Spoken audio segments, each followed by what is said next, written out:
क्या हो अगर किसी बहस को जीतने का एकमात्र तरीका उसे शुरू ही ना करना हो।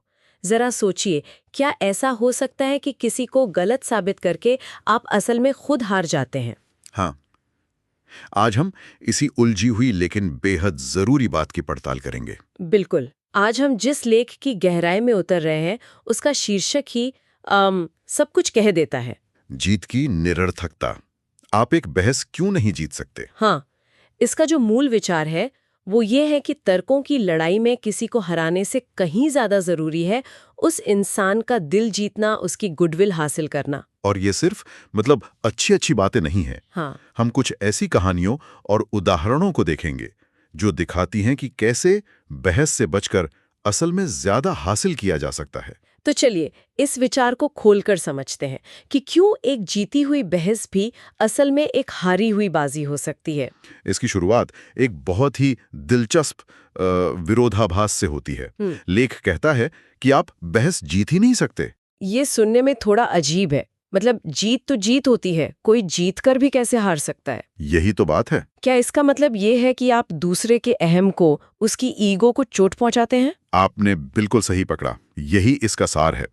देखिए, अगर आप बहस हारते हैं तो आप हार गए, ये तो साफ है। हाँ, वो तो है ही। लेकिन अगर आप जीतते हैं तब भी आप हार गए। अच्छा, वो कैसे? क्योंकि जब आप सामने वाले के तर्क को तार-तार कर देते हैं, उसे गलत साबित कर देते हैं, तो आप उसे नीचा महसूस कराते हैं। आपने उसकी इज्जत पर चोट की है। वो आपकी जीत से खुश नहीं होगा, बल्कि मन ही मन आपसे नाराज हो जाएगा। हाँ, और फिर वो आपकी बात कभी दिल से नहीं मानेगा।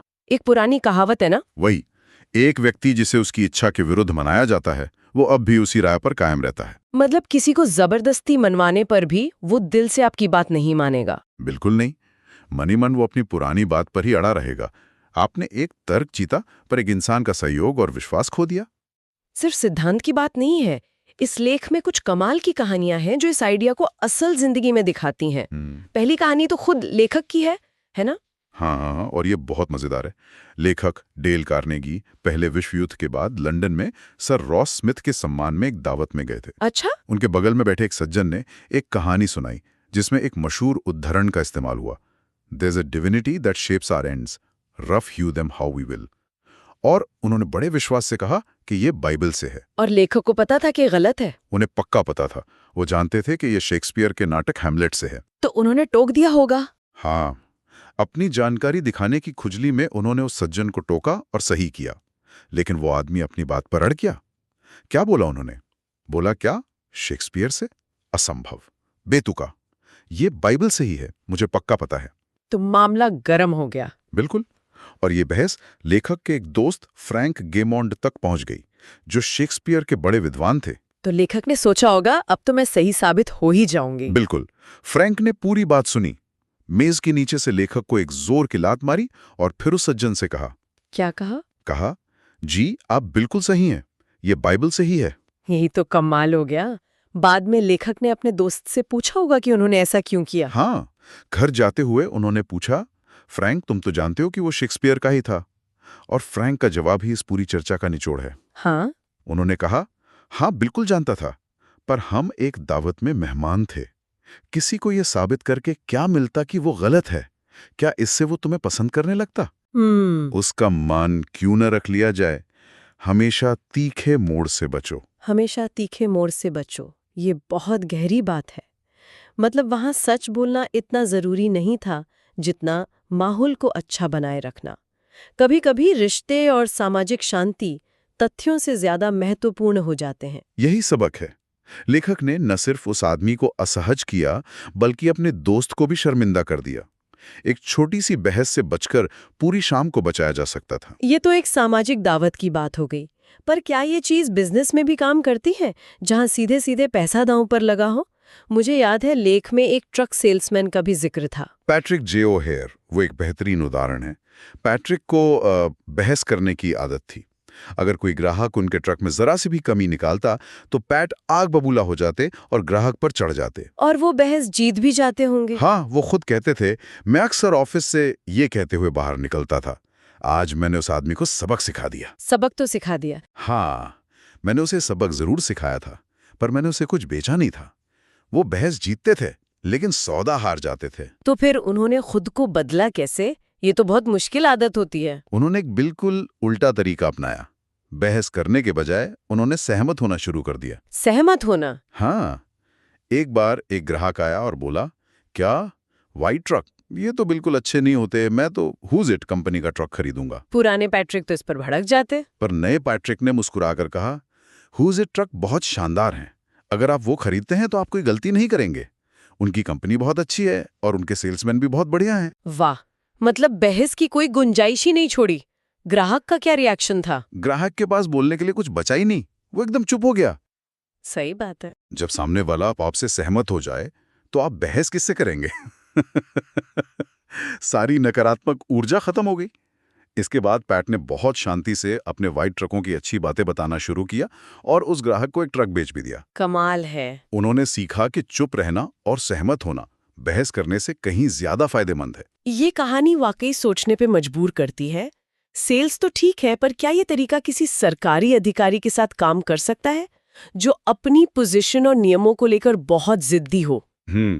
वो टैक्स इंस्पेक्टर वाला किस्सा भी था। फ्रेडरिक एस पार्सन्स का, जो एक टैक्स सलाहकार थे, उनका एक सरकारी टैक्स इंस्पेक्टर के साथ $9,000 के एक मामले पर 1 घंटे से झगड़ा चल रहा था। 1 घंटा? हाँ, और इंस्पेक्टर बहुत घमंडी और अड़ियल था।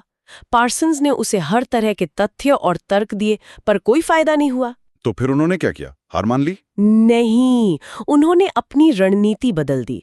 उन्होंने बहस करना बंद कर दिया, विषय बदला और उस इंस्पेक्टर की तारीफ करनी शुरू कर दी। तारीफ? हाँ, उन्होंने कहा, सर आपके बड़े-बड़े फैसलों के सामने ये $9,000 का मामला बहुत छोटा है। मैंने तो टैक्स के बारे में सिर्फ किताबों में पढ़ा है, पर आप तो असल अनुभव से ज्ञान हासिल कर रहे हैं। अच्छा? और फिर कहा, सच कहूं तो काश मेरे पास भी आपके जैसी नौकरी होती, मुझे बहुत कुछ सीखने को मिलता। और इसका असर हुआ? मुझे यकीन नहीं हो रहा। जबरदस्त असर हुआ। इंस्पेक्टर का पूरा रवैया बदल गया। वो अपनी कुर्सी पर तन कर बैठ गया और गर्व से अपने काम के बारे में, अपनी पकड़ में आई टैक्स चोरियों के बारे में बताने लगा। उसका लहजा एकदम दोस्ताना हो गया। उसने अपने बच्चों के बारे में भी बात की और 3 दिन बाद उसने पार्सन्स को फोन करके बताया कि उसने उस टैक्स रिटर्न को वैसे का वैसा ही स्वीकार करने का फैसला किया है। कमाल है। तो यहाँ मसला $9,000 का था ही नहीं? बिल्कुल नहीं। मसला था इम्पोर्टेंस का, महत्व की भावना का। सही है। हर इंसान चाहता है कि उसे महत्वपूर्ण महसूस कराया जाए। बहस उस भावना को छीन रही थी, जबकि तारीफ ने उसे वो भावना दे दी। जैसे ही उसका अहम संतुष्ट हुआ, वो एक कठोर अधिकारी से एक दयालु इंसान बन गया। ये कोई नया आइडिया नहीं लगता। इतिहास में भी बड़े विचारकों ने ऐसी बातें कही हैं। लेख में बेंजामिन फ्रैंकलिन का जिक्र है। हाँ, फ्रैंकलिन बहुत बुद्धिमान थे। वो कहते थे, अगर आप बहस करते हैं, चढ़ाते हैं और खंडन करते हैं तो आप कभी-कभी जीत सकते हैं, लेकिन ये एक खोखली जीत होगी, क्योंकि आपको कभी भी अपने प्रतिद्वंदी की गुडविल नहीं मिलेगी। मतलब आपको चुनना पड़ता है। बिल्कुल। एक दिखावटी अकादमिक जीत चाहिए या एक इंसान का विश्वास और अच्छा रिश्ता, दोनों एक साथ मिलना लगभग नामुमकिन है। पर क्या गुडविल हमेशा जरूरी है? कुछ उसूलों या सच्चाई के लिए लड़ना जरूरी नहीं होता, भले ही किसी को बुरा लगे। ये एक बहुत जरूरी सवाल है और इसका जवाब शायद स्थिति पर निर्भर करता है। लेकिन ज्यादातर रोजमर्रा के मामलों में, जैसा बुद्ध ने कहा था, घृणा को घृणा से कभी खत्म नहीं किया जा सकता, उसे केवल प्रेम से खत्म किया जा सकता है। एक गलतफहमी बहस से नहीं सुलझती, वो कूटनीति, सहानुभूति और दूसरे के नजरिए को समझने की कोशिश से सुलझती है। अब्राहम लिंकन का भी एक बहुत व्यवहारिक नजरिया था इस पर। हाँ, उन्होंने एक युवा अधिकारी को अपने साथी से लड़ने पर डांटा था। उन्होंने कहा, जो इंसान जीवन में कुछ बड़ा करना चाहता है, उसके पास व्यक्तिगत झगड़ों के लिए समय नहीं होता। सही बात है। और फिर उन्होंने वो मशहूर बात कही, एक कुत्ते को रास्ता दे देना बेहतर है बजाय इसके कि हक के लिए लड़ने में वो आपको काट खाए। हाँ, ये तो मैंने सुना है। कुत्ते को मार डालने से भी आपके काटने का घाव ठीक नहीं होगा। कभी कभी पीछे हटना ही सबसे समझदारी भरा कदम होता है। ठीक है, सिद्धांत तो समझ आ गया, पर असल जिंदगी में करें क्या? जब कोई आपसे सहमत ना हो तो क्या करना चाहिए? लेख में कुछ बहुत प्रैक्टिकल कदम बताए गए हैं। हाँ, एक पूरी चेकलिस्ट की तरह है जो हमें अपनी सोच बदलने में मदद करती है। पहला कदम है, असहमति का स्वागत करें। ये तो उल्टी बात हो गई। हम तो असहमति से बचते हैं, उसका स्वागत कैसे करें? सोचिए, अगर 2 लोग हमेशा एक ही बात पर सहमत होते हैं तो उनमें से एक की जरूरत ही नहीं है। ये भी है। असहमति एक मौका है। हो सकता है कि सामने वाले के पास कोई ऐसी जानकारी हो जो आपके पास नहीं है। इसे एक सीखने के अवसर की तरह देखना चाहिए। ठीक है, ये एक नया नजरिया है। और दूसरा कदम? अपनी पहली प्रतिक्रिया पर शक करें। हमारी पहली स्वाभाविक प्रतिक्रिया होती है खुद का बचाव करना, डिफेंसिव हो जाना। बिल्कुल। लेकिन लेख कहता है कि शांत रहें और अपनी उस पहली प्रतिक्रिया पर ध्यान दें। वो शायद आपकी सबसे खराब प्रतिक्रिया होगी, सबसे अच्छी नहीं। मतलब जो मुंह में पहले आए वो ना बोले। और गुस्से का क्या? गुस्सा तो आ ही जाता है। यही तीसरा कदम आता है। अपने गुस्से पर काबू रखें। याद रखें, किसी इंसान का कद इस बात से नापा जा सकता है कि कौन सी चीज उसे गुस्सा दिलाती है। अच्छा। छोटी छोटी बातों पर भड़कना कमजोरी की निशानी है। ठीक है, तो ये तो हो गई तैयारी। अब जब बातचीत शुरू हो तब क्या करें? सबसे जरूरी, पहले सुने। सुनना। हाँ, अपने विरोधी को अपनी पूरी बात कहने का मौका दें। बीच में ना टोकें, अपना बचाव ना करें, बहस शुरू ना करें। ऐसा करने से सिर्फ दीवारें खड़ी होती हैं। ध्यान से सुने, ये समझने के लिए कि वो असल में कहना क्या चाह रहे हैं। ये कहना बहुत आसान है पर करना बहुत मुश्किल। जब कोई आप पर आरोप लगा रहा हो तो चुपचाप सुनना लगभग नामुमकिन लगता है। बिल्कुल, इसीलिए अभ्यास की जरूरत है। जब आप सुन चुके हों तो अगला कदम है सहमति के क्षेत्रों की तलाश करें। अच्छा। उनकी पूरी बात में से उन हिस्सों को ढूंढें जिनसे आप सहमत हैं और सबसे पहले उन्हीं का जिक्र करें। इससे माहौल नरम होता है और सामने वाले को लगता है कि आप सच में उनकी बात सुन रहे हैं। और अगर हमसे कोई गलती हुई हो तो ईमानदार रहें, जहां आप गलत हैं उसे तुरंत मान ले और माफी मांग ले। ये एक बहुत शक्तिशाली हथियार है। अपनी गलती मान लेना आपके विरोधी को निहत्था कर देता है और उनका गुस्सा कम कर देता है। ठीक है, मान लीजिए हमने ये सब किया पर फिर भी बात नहीं बनी। अब तो बहस करनी ही पड़ेगी। नहीं, तब भी नहीं। अगला कदम है उनके विचारों पर सोचने का वादा करें। ओके। ईमानदारी से कहें कि आप उनकी बात पर विचार करेंगे और सच में करें। हो सकता है वो सही हो। फिर उनकी रुचि के लिए धन्यवाद दें।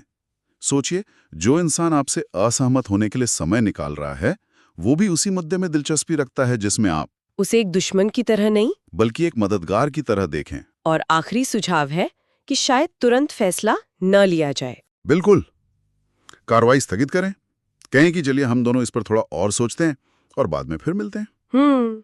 यह समय दोनों पक्षों को शांत होने और मुद्दे को ठंडे दिमाग से देखने का मौका देता है। इस पूरे खंड का सार एक ओपेरा गायक जेन पियर्स के एक उदाहरण में बहुत खूबसूरती से आता है। हाँ, उन्होंने अपनी 50 साल की शादी का राज बताते हुए कहा था, क्या? मेरी पत्नी और मैंने बहुत समय पहले एक समझौता किया था। जब एक चिल्लाए तो दूसरे को सिर्फ सुनना चाहिए। सही है। क्योंकि जब दो लोग एक साथ चिल्लाते हैं तो कोई संवाद नहीं होता, सिर्फ शोर होता है और माहौल खराब होता है। तो आज की इस पूरी चर्चा का निचोड़ ये है कि किसी बहस से सबसे अच्छा नतीजा पाने का एकमात्र तरीका है उससे बचना। बात सिर्फ सही या गलत की नहीं है। बिल्कुल। बात है प्रभाव की, नतीजों की।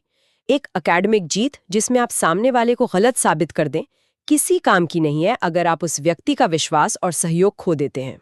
असली जीत सहानुभूति दिखाने, कूटनीति से काम लेने और दूसरे के सम्मान को बनाए रखने में है, ना कि उन्हें हराने में। इस स्रोत ने हमें सिखाया कि अपने लक्ष्यों को पाने के लिए बेकार के तर्कों से कैसे बचा जाए।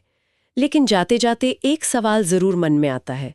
सोचिए, वो कौन सी स्थिति होती है जब एक असहमति इतनी मौलिक और जरूरी हो कि उस पर बहस करने से बचना बहस करने से भी बड़ी गलती हो।